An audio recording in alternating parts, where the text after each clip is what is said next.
Hola, estamos aquí nuevamente para seguir con nuestras clases de semiótica de la imagen. El tema que vamos a trabajar hoy es el de la imagen informativa. Vamos a entregar unas herramientas para analizar este tipo de imágenes.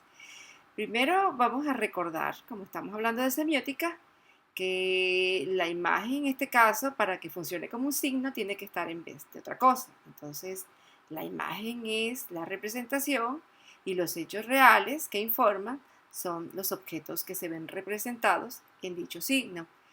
Entonces, para esto tenemos que entender en qué tipo de modalidad, según si las imágenes son representativas, son simbólicas o son abstractas, según lo que quieren representar. En este caso, estamos trabajando una imagen de carácter representativo.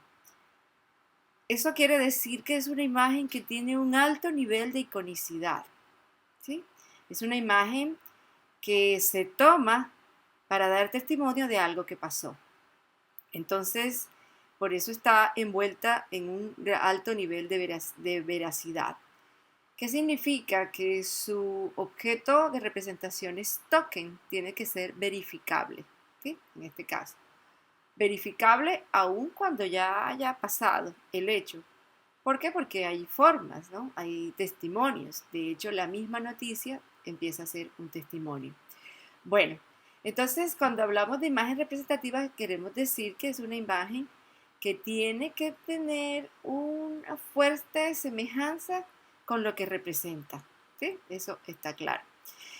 Eh, por otro lugar, vamos a entender el tema de la sintaxis de la imagen. Aquí teniendo en cuenta el modelo de signo de James que habla de un plano de la expresión, del cual se le puede hacer un análisis estructuralista, un análisis descriptivo, para lo que vamos a analizar acá, lo que yo les voy a mostrar, los ejemplos que les voy a dar, es importante tener en cuenta que casi todo lo que vamos a decir es acerca del plano de la expresión. ¿Sí? ¿Qué es lo que un fotógrafo tiene en cuenta cuando quiere representar algo? O sea, ¿qué conceptos va a utilizar para tratar de que la persona sepa cuáles son los elementos que tiene que leer sobre esa imagen? Bueno, entonces primero vamos a pensar en algo. Vamos a pensar de qué manera se lee la imagen. Vamos a pensar en el espectador que tiene que hacer una lectura de esta. Vamos a hablar de un texto icónico, ¿sí? Que a diferencia de los textos verbales, estos segundos se leen de manera lineal, tienen que leerse paso a paso, hay que reconocer o decodificar palabra por palabra e ir haciendo una relación coherente y cohesiva, ¿sí? Pero que además no solamente se lee linealmente, sino que se lee de arriba hacia abajo y secuencialmente. Esa lectura se hace en un texto verbal, pero cuando estamos ante una imagen, ya el reto para el espectador es otro. En este caso tenemos que pensar que la imagen ya es una composición. En este caso, cuando el espectador está viendo, bueno, el texto también es composición, pero esta es una composición que está ligada a través del espacio. En el espacio está repartido en diferentes partes los elementos que integran dicha imagen. Es como si viéramos una imagen holográfica. O sea, tenemos que interpretar de manera general todos esos elementos. Y la visión está entrenada para esto. La visión tiene la capacidad de coordinar, tiene, tiene la capacidad de establecer qué es lo que está dentro, qué es lo que está afuera y qué cosas se tienen que relacionar con cada una. Pero el fotógrafo usa una serie de conceptos para focalizar el ojo de este espectador. Entonces, si uno me pregunta, ¿hay una sintaxis en la imagen así como hay una sintaxis en los textos verbales? Un orden donde está cada palabra y cumplen una función lógica según el punto donde estén. Bueno, en la imagen también. Pero la imagen funciona de un modo distinto. No podemos hablar de las mismas sintaxis. Entonces esa sintaxis está dada por los conceptos que maneja el fotógrafo. El fotógrafo también es un especialista. El fotógrafo está haciendo dentro de este proceso comunicativo está poniendo unos signos y esos signos son leídos y decodificados por el espectador. El espectador también está entrenado para leer dichas imágenes, ya tiene familiaridad. Aun cuando no haya conciencia sobre los recursos que se utilizan, el ejercicio acá nuestro como profesionales del lenguaje, como profesionales de la comunicación, sí tenemos que tener en cuenta cuáles son esas reglas de configuración de las imágenes. Lo que tenemos que hacer en este caso es semiótica, ¿sí? Y lo que pone el fotógrafo es en escena una semiosis, una acción de los signos, para que sea leída por dichos espectadores. Entonces, vamos a explicar todo esto ilustrándolo. Bueno, entonces vamos a primero plantear una cosa que es del lenguaje del ABC de las imágenes y que está muy ligado, por supuesto, al lenguaje del cine y que es precisamente las reglas que van configurando esto, por ejemplo, el tema de los planos, la manera como se ha ido configurando unas leyes de usar los tipos de plano, y esto es lo que le ha permitido al cine convertirse en un lenguaje autónomo, es también lo que podemos analizar a la hora de tomar una fotografía. Bueno, entonces, el primer elemento que vamos a analizar es cómo, según el uso de los planos, hay una relación semiótica, hay una puesta en escena de los signos que deben ser leídas de cierta manera. Entonces, para recordarle, porque es muy familiar el tema, tenemos el plano general, ¿sí? El plano general, teniendo en cuenta en una imagen informativa, como sabemos, este recoge el cuerpo, la totalidad, la figura humana en su totalidad, y al alejarse para incluir todo el cuerpo en la imagen, también incluye el contexto, ¿sí? La situación o la circunstancia donde está envuelto. Entonces, inevitablemente lo que el ojo va viendo es lo que va relacionando y lo que va interpretando. Entonces, cuando nosotros queremos relacionar cuerpo y espacio, usamos los planos generales. Y aquí tenemos una imagen informativa de jóvenes que están en una marcha y no solamente son importantes ellos, sino también el contexto donde están, la calle, los espectadores que están alrededor. Ahí adquiere una relación muy significativa el hecho de que sea en un plano general y no en un primerísimo plano, por ejemplo. Bueno, entonces aquí tenemos, no se ve del todo bien esta imagen por el tema del computador y cómo se está reflejando, pero ahora con la otra foto sí creo. Bueno, tenemos también el plano americano, que saben que es un plano que nació en, en el cine norteamericano, de los filmes de vaqueros, que hay toda una relación significativa del cuerpo y el hecho de que se muestre hasta la rodilla, ya hay toda una cercanía, a diferencia del plano general, ya hay más cercanía acerca del personaje, que además entra en tensión cuando se está enfrentando al otro vaquero, ¿no? Entonces aquí tenemos el plano americano y tenemos la imagen de una imagen, tenemos una imagen informativa de un soldado norteamericano en Vietnam, en la guerra de Vietnam. Y tenemos en esa imagen que está cargando a una anciana vietnamita.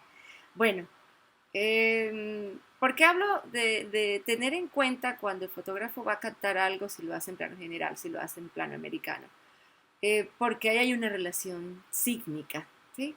Eso significa algo. En este caso, generalmente se utiliza el plano americano para mostrar el héroe. Y como los espectadores ya tenemos interiorizado que ese plano representa héroes, inmediatamente hacemos la lectura connotativa de eso mismo. Entonces, es, uno podría decir, es una imagen, simplemente hay un soldado americano cargando a una anciana, pero resulta que en plano americano representa el héroe, ¿sí? Y todas esas connotaciones, porque cuando vemos una imagen, no solamente interpretamos la parte literal de la foto, sino todos esos contenidos que nosotros cargamos en nuestra forma de contenido, todas esas ese sistema semántico que podemos asociar, porque hemos visto muchas películas norteamericanas, porque hemos visto que los personajes principales son soldados y que se cuenta desde la perspectiva norteamericana, que el soldado es bueno, que es un héroe, que defiende, que es fiel amigo, que no deja caer al compañero, que es muy noble, bondadoso. Entonces, todas esas connotaciones que nosotros ya tenemos entrenada en el cerebro cuando vemos este tipo de planos, cuando vemos este tipo de fotografía, toda esa carga semántica se presta para interpretar dicha imagen. Aunque aquí tenemos también una imagen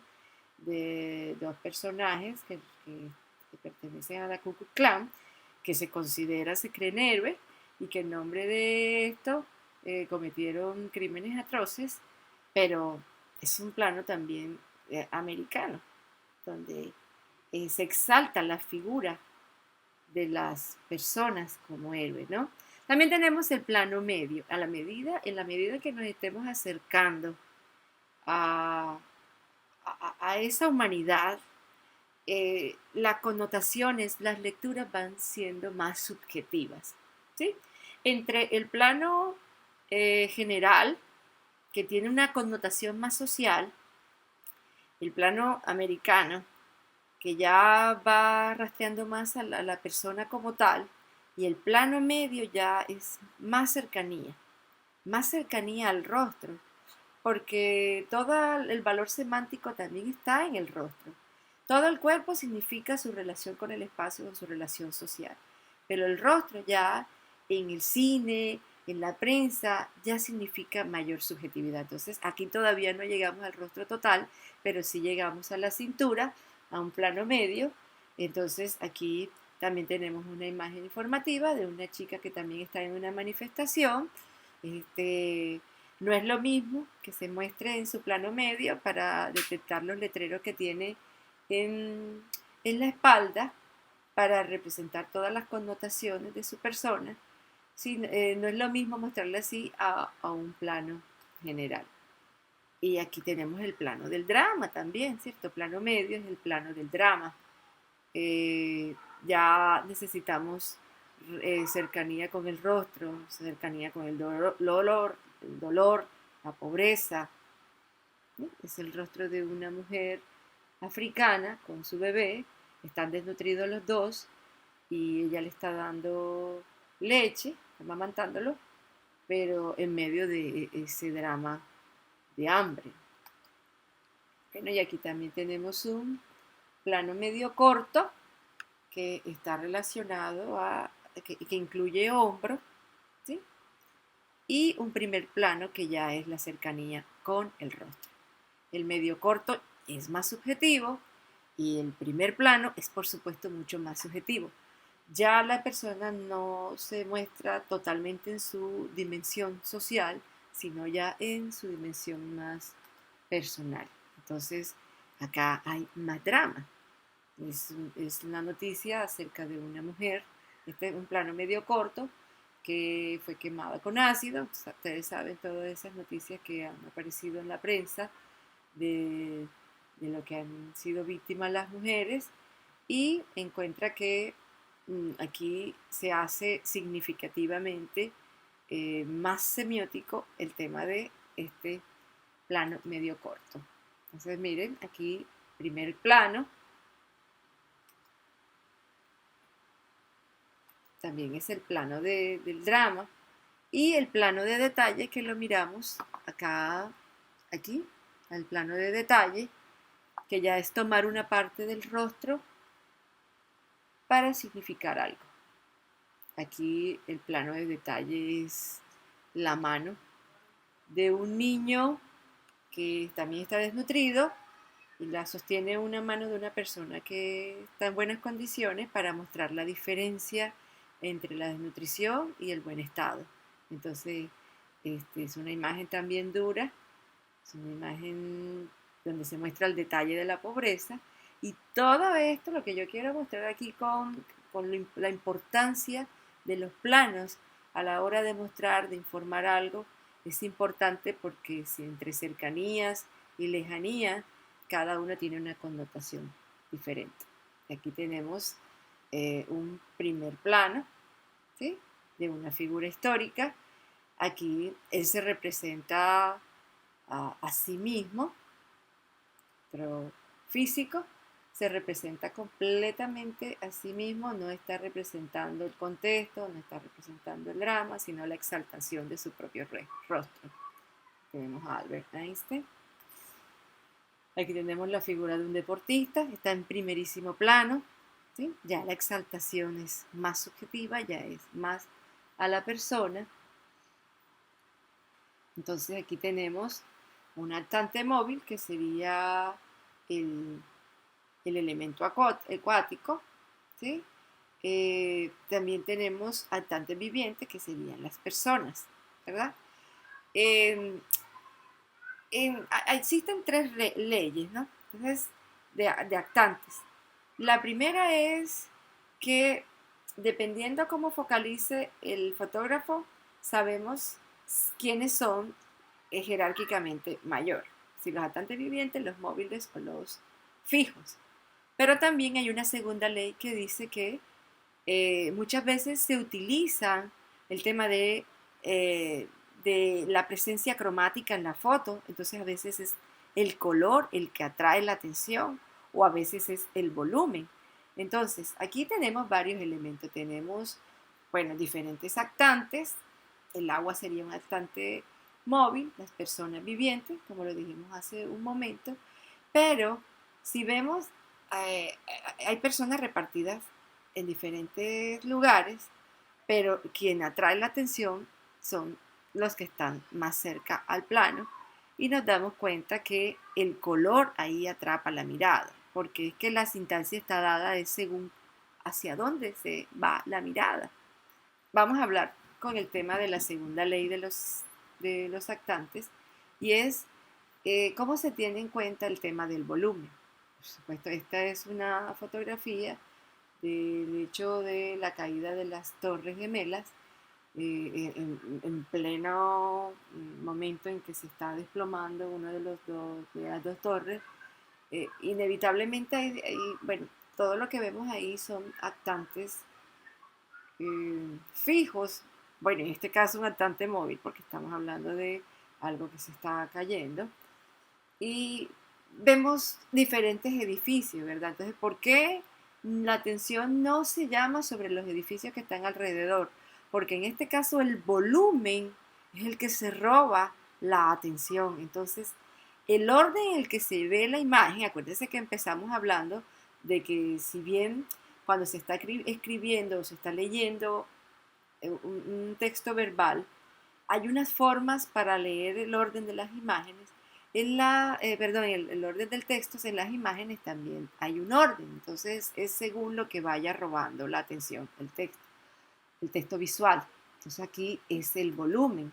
Anteriormente mostré el color, anteriormente mostré el tema de los planos.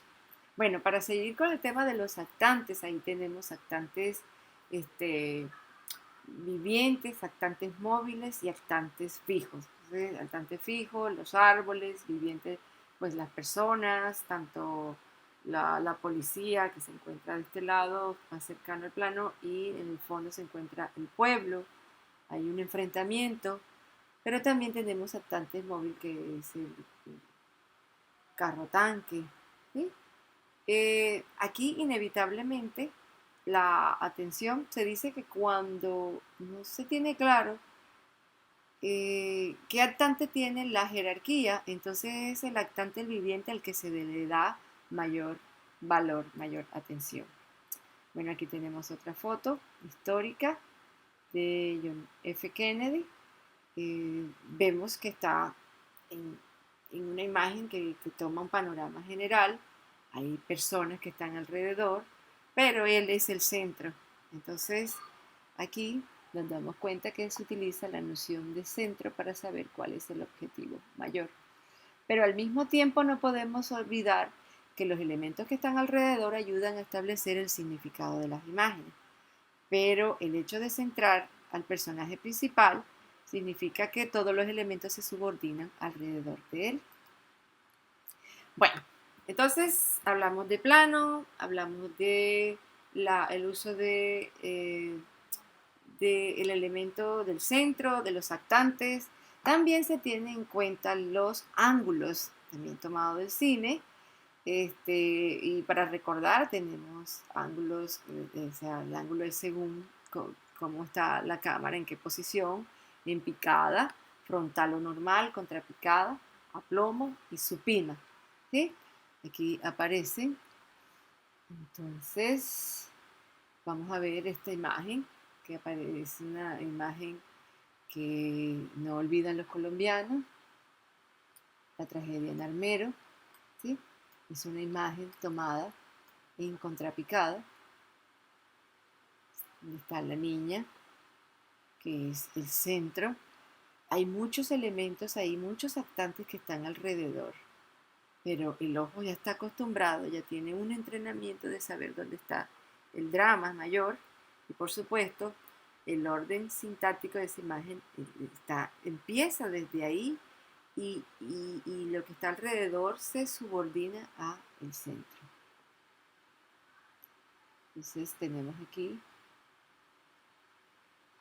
ángulo en picada, vamos a mirar también frontal, una imagen frontal, ¿sí? Toman también diferentes elementos. Tenemos una imagen en ángulo frontal. Bueno, acá tenemos también otra imagen de la tragedia de las dos torres y vemos que hay más elementos que están en la imagen. ¿Sí? Vamos a traer, ¿sí? Hay edificios,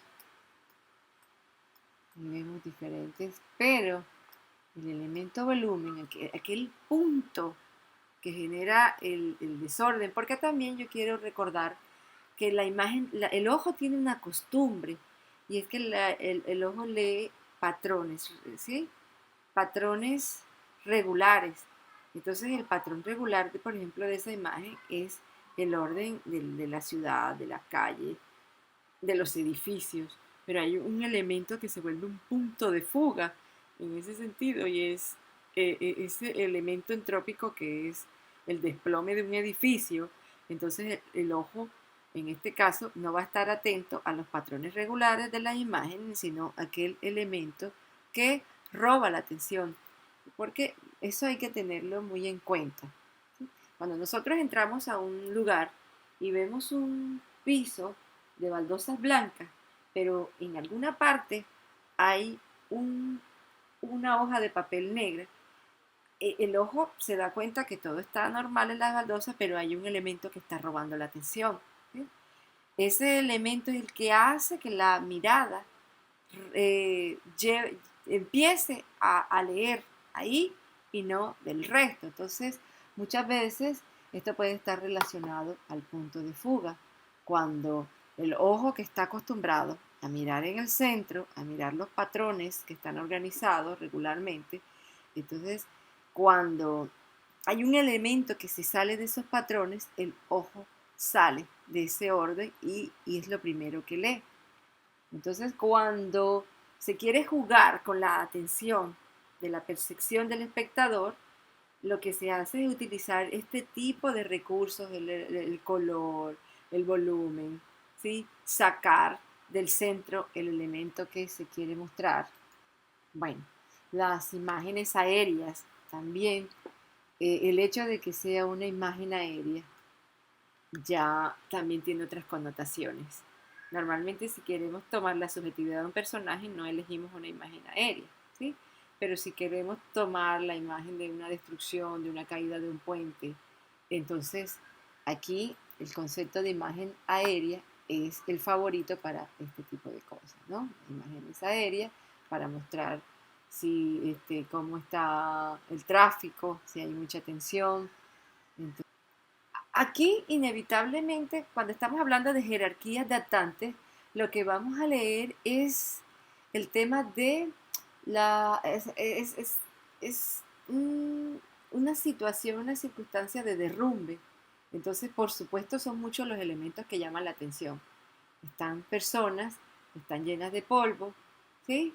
Están en el lecho, también hay edificios recién caídos, hay un bus en el fondo accidentado. Entonces, inevitablemente la relación entre actantes fijos y actantes vivientes y actantes móviles no se puede leer que una es más importante que otra, sino que todas se leen en la misma jerarquía, el mismo valor. Aquí se tiene que tener en cuenta la relación entre el drama humano, la relación de el drama, el derrumbe y el accidente del bus, o sea, como una situación en la que los tres elementos están envueltos. Bueno, entonces aquí también tenemos una parecida, donde hay diferentes actantes, donde se relaciona tanto actantes móviles, fijos y vivientes. Esta es una imagen cruel de el nazismo. Entonces vamos a encontrar que está una poza, ¿sí? Un hueco donde hay gente asesinada, ¿sí?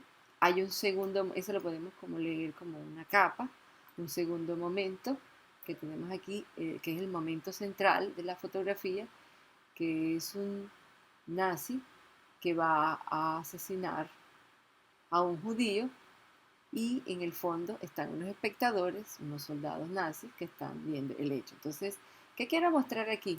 Que hay tres elementos, ¿verdad? Hay una primera capa, que es el pozo con los asesinados, una segunda capa, que es el momento del asesinato, y una tercera. Entonces, también hay una relación de los tres elementos, pero la central es el momento que van a asesinar al judío. Bueno, aquí también tenemos otra donde tenemos un primer plano donde está un hombre tratando de rescatar a una mujer en medio de una corriente. Hay una segunda capa que es un pedazo de tierra que está dividiendo la mujer y las personas que están en el fondo. Entonces una primera, una segunda y tercera capa. Las dos segundas capas están subordinadas a esta que está aquí cercana y central. ¿Sí? Entonces, todos estos son elementos actantes que hacen parte de la imagen informativa, pero que al mismo tiempo tienen jerarquías diferentes. Entonces, bueno, entonces una foto panorámica porque quiere mostrar la cantidad de gente que se está desplazando, ¿sí? El drama de mujeres, niños que se están yendo de un lugar a otro, huyendo posiblemente de una guerra. Entonces, para entrar en la amplitud de ese drama tiene que ser una imagen panorámica. Bueno, aquí ojalá podamos ver bien. Voy a ver si la acerco más. Aquí vamos a acercar. Es están actantes vivientes y actantes fijos. Entonces tenemos aquí unas personas que están fotografiando las cebras, pero no sé si alcancen a ver bien, las personas están desenfocadas y las cebras están enfocadas. Entonces aquí la noción es el enfoque y el desenfoque, ¿sí? ¿Qué es lo que... Si bien no siempre podemos contar con acercar la cámara a lo principal, entonces se utiliza la noción de enfoque y desenfoque para saber que la sintaxis, la jerarquía está en la cebra y no en las personas que se encuentran más cerca. Bueno, aquí también tenemos, se desenfoca el fondo para enfocar a los osos. Bueno, también tenemos la ley de los tres cuartos, aquí la muestra, que se divide la imagen en segmentos, en cuartos. Entonces, esto es también para mostrar jerarquía. Ahí aquí van a mostrar, este es un paisaje, ¿verdad? Entonces, si vemos ahí está la línea. Si los dos cuartos superiores, o sea, por ejemplo, ¿cómo le explico? Se quiere llamar la atención sobre lo que está en la parte superior de la imagen, que es el cielo y es la caída del sol, ¿verdad? El atardecer. Entonces, y también hay montañas, pero lo que se quiere llamar la atención es sobre ese fondo. Entonces se toma 2 cuartos para atraer la atención en el fondo y 1 cuarto para aquello al cual queremos disminuirle su jerarquía. Aquí tienen, miren, aquí la muestra mejor esta foto. ¿Se dan cuenta? Este es un paisaje donde hay agua y hay cielo. Entonces el cielo ocupa 2 cuartos de la foto y el agua ocupa 1 cuarto. ¿Qué significa? Que lo que ocupa 2 cuartos va a atraer más la atención, el ojo va a estar registrando más y aquello subordina los 2 cuartos. ¿Sí? Aquí tenemos la imagen en otra perspectiva. Y esta, si bien hay un rescatista cerca, ¿verdad? Que podría ser que es el actante viviente, pero él no es el importante, sino el incendio. Entonces, la cámara puede tomar primero porque tiene más cerca, por las circunstancias, tiene más cerca al actante viviente, pero como quiere llamar la atención sobre el incendio, entonces el incendio toma la fotografía, los 2 cuartos de la foto y el hombre y la hierbita, 1 solo 1 cuarto, entonces el ojo por supuesto va a estar más atento a lo que ocurre con eso. Porque mire, si nosotros acercamos, tomamos esta foto, el ser humano, el rescatista se vuelve el centro y el otro se vuelve simplemente un fondo. Bueno, entonces aquí tengo estas imágenes que quería mostrarles. Hay muchas cosas que analizar dentro de las imágenes informativas, pero quería mostrarles unas de como las más usuales en el plano de la expresión, ¿sí? Para tener en cuenta, para producir imágenes informativas, pero también para analizarlas. Bueno, muchas gracias por su atención.